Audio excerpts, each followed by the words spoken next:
Hello, friends. My name is Sparky, and welcome back to Sparky Science Time. Today, we are going to do a super cool trick.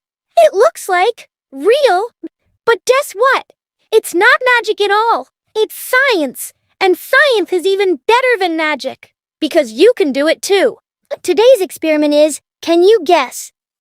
Think. Okay, I'll show you.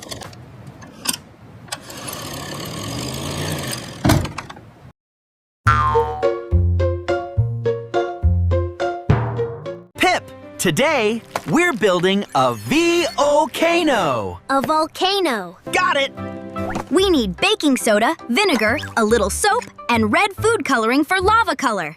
Don't forget the tray. Vinegar can sting your eyes, so goggles on. And always do this with a grown-up nearby. Safety check complete.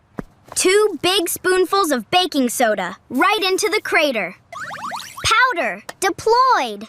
A squirt of soap for extra bubbles, and red drops for spooky lava color. Color dramatic.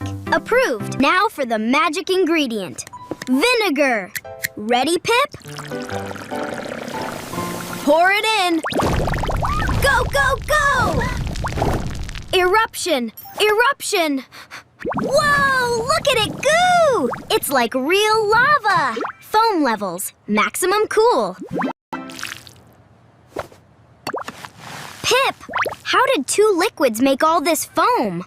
Vinegar is an acid. Baking soda is a base. When they meet, they react, and that reaction makes a gas called carbon dioxide.